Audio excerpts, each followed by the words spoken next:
Hello, friends. Uncle Larry's in Milwaukee. What made Milwaukee famous?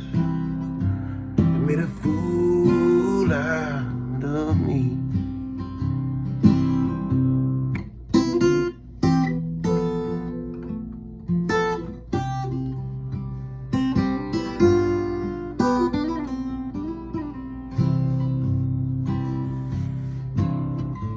Hello, Walls. Hey, friends. Hope everybody's doing great out there.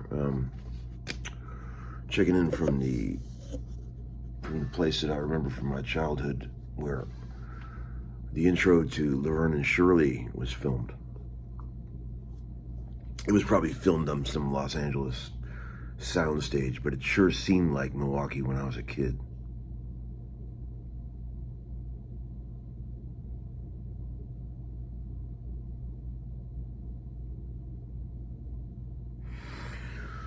But anyway, just checking in with a little update on the tour here. I told you I was going to do that, so I'm doing it. I was saying yesterday, maybe the day before, just a lot of conversation. We got a lot of time to chat it up with the guys in the band and the crew and everything. And, I was saying to Jed, I think, or maybe Ebo, I was like, there's just not one thing I would change on this gig to make it more livable. Like, Boss Man has thought of every possible thing to make this as enjoyable as humanly possible for us. I mean, everything is taken care of. Unbelievable road manager, girl that's just totally on it. Killer hotels. Bus gigs, because he knows we all hate flying. Bus gigs to great theaters, all air conditioned. None of these pitiful outdoor gigs where we have to sweat our balls off. Killer buses, brand new buses with amazing drivers, great hotels. I mean, it's just, it's lovely. And I've been having a lot of time to chat it up with Vince, because we know each other pretty well, but I don't always get time to sit and talk with him, but what a lovely guy, man. And just, he's done well in this life, and he likes to share his accomplishments with the people that he loves. And that's really all you can offer in this life, friends. He gets it. He gets the thing that's better when it's communal. He could easily just have all this success and fame for himself, but man, he realizes that it's more fun to share it with people that you really love. And that's what it's all about, man. That's what it's all about. I would do the same damn thing if anybody gave a shit about what I was doing. But man, every gig in life, any job you ever get on, there's always one guy that fucks it up.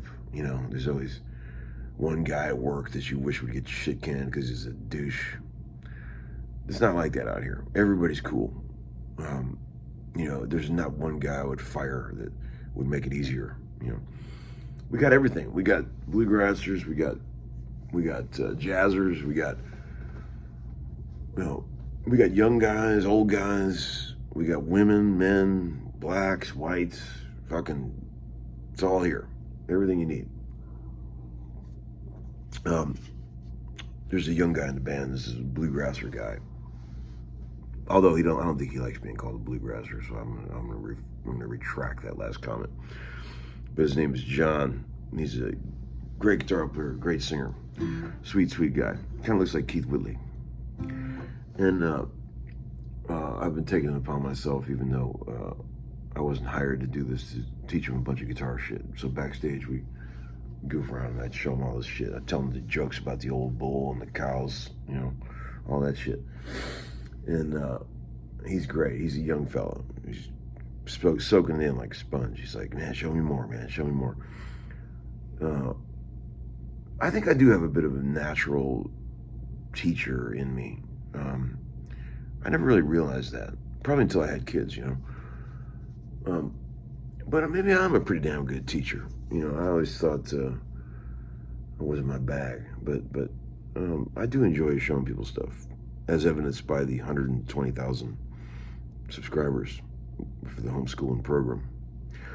Boy, I'll tell you, the march from 119,000 to 120,000 subscribers was actually harder than the march from 0 to 100,000.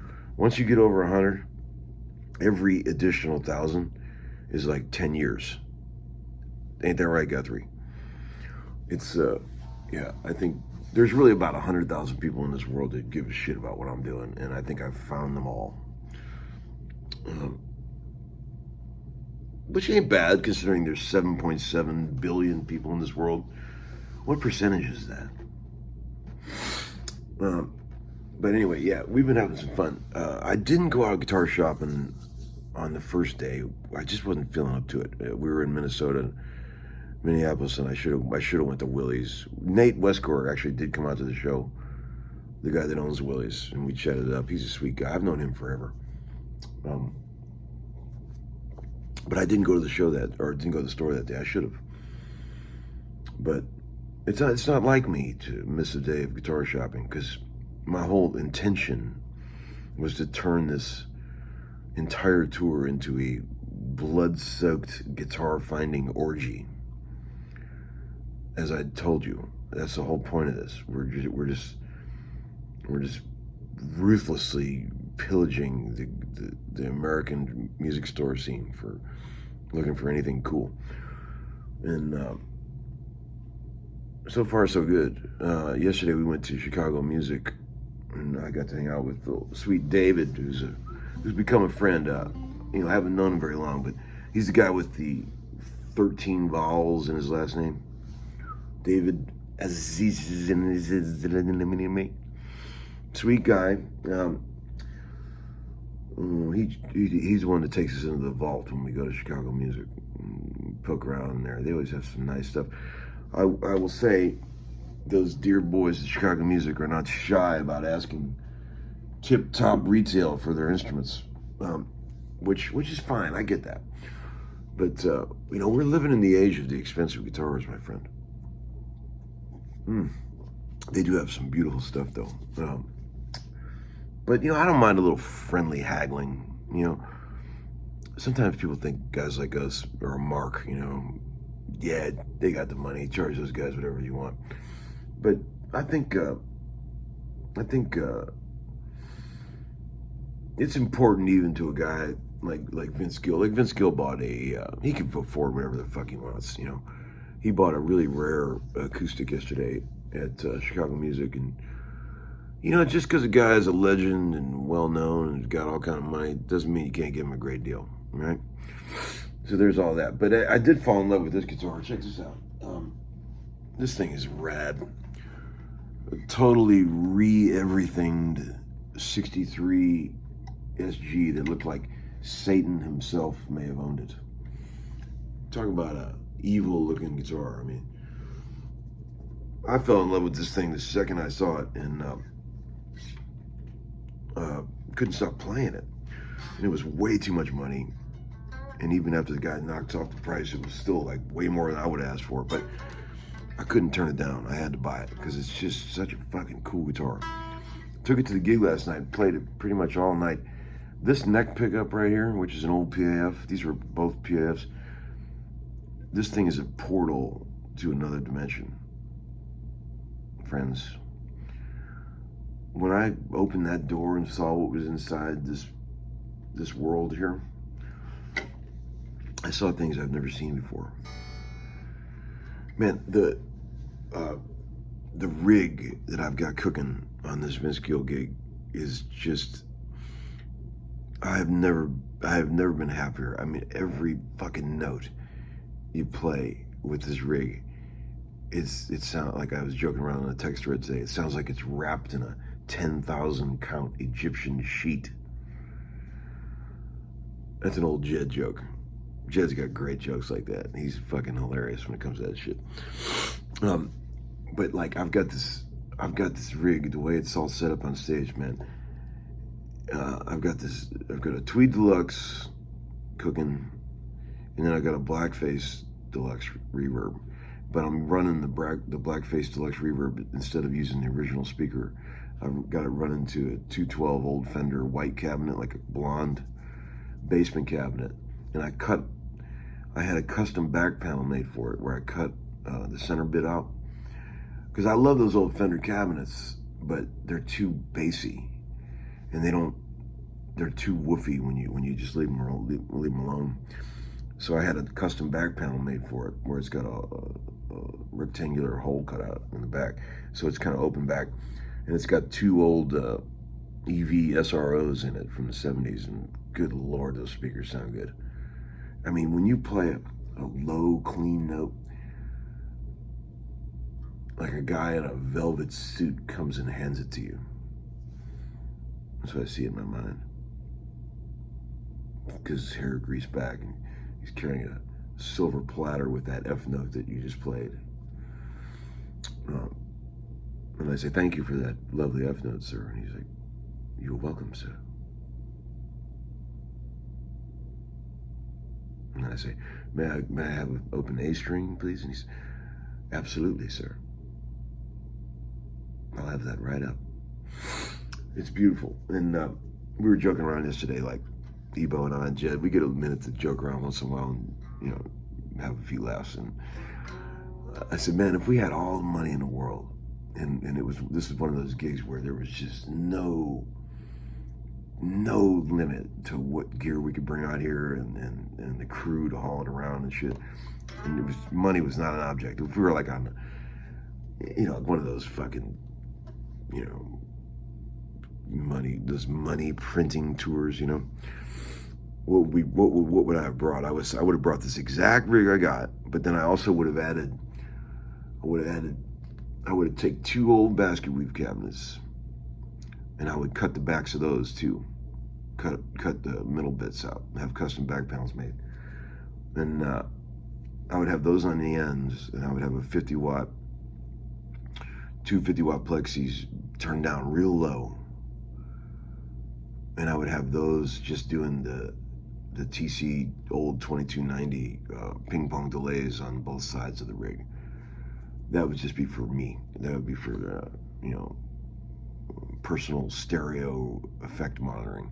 And then I would have two Yamaha RA200 rotating speaker cabinets on both ends.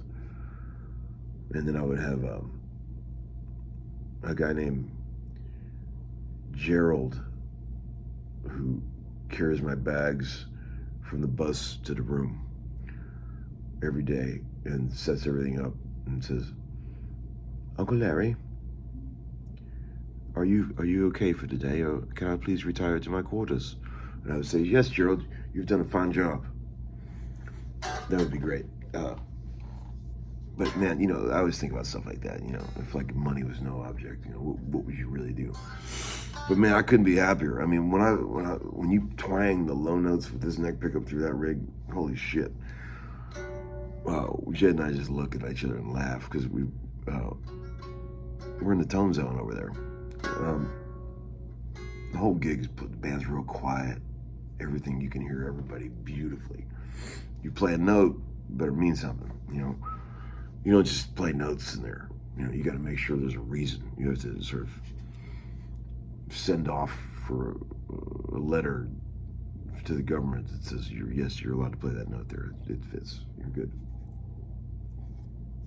But anyway, this guitar, I can tell this is one of those guitars. Yeah, I paid way too much money for it, but it's gonna die with me. I already know this one's gonna be next to me on the casket.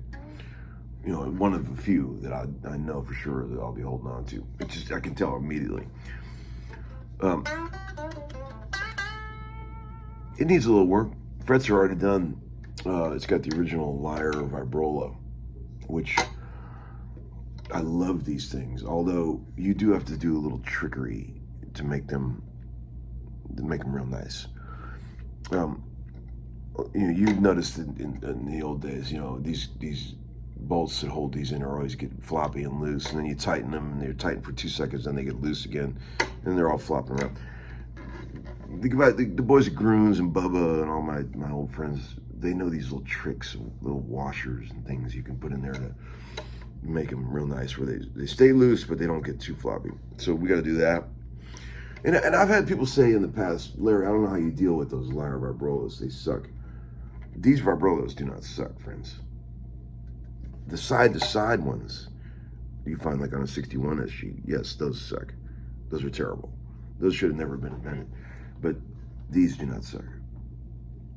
And there is no spring. There is no mechanism to make this vibrato work. Literally, all it does is it bends this piece of metal when you wangulate. It literally is just bending metal. But it comes back in pitch. The guitar's a little bit out of tune right now, but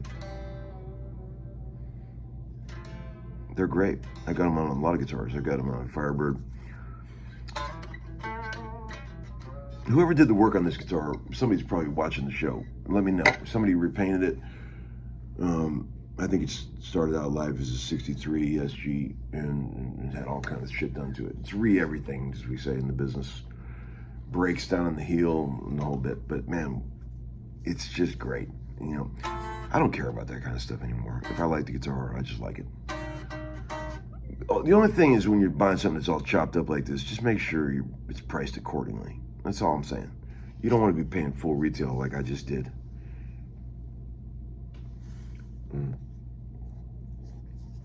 But man, all's well. And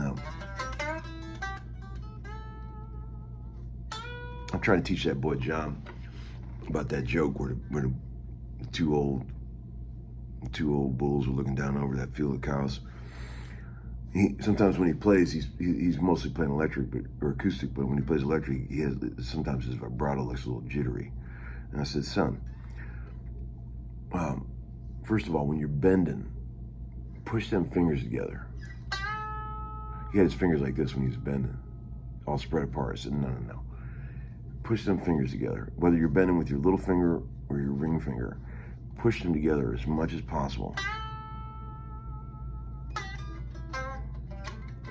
And make that face. Like that. Bend it perfectly to pitch, but don't vibrato it. Hold it there, like you meant it. And then as it's dying off, shake it.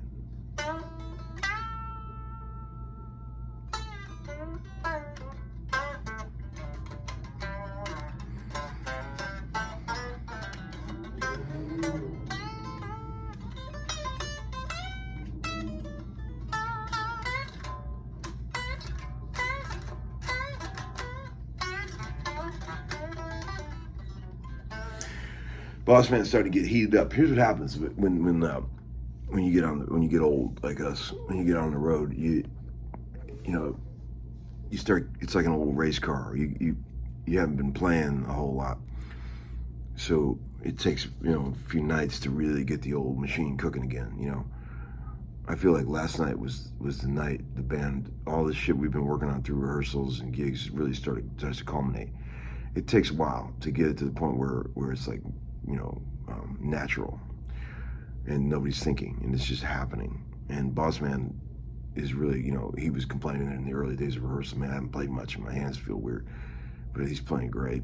He's singing great. It just takes a minute, especially when you start getting up in our age, you just gotta get out there and get that muscle back.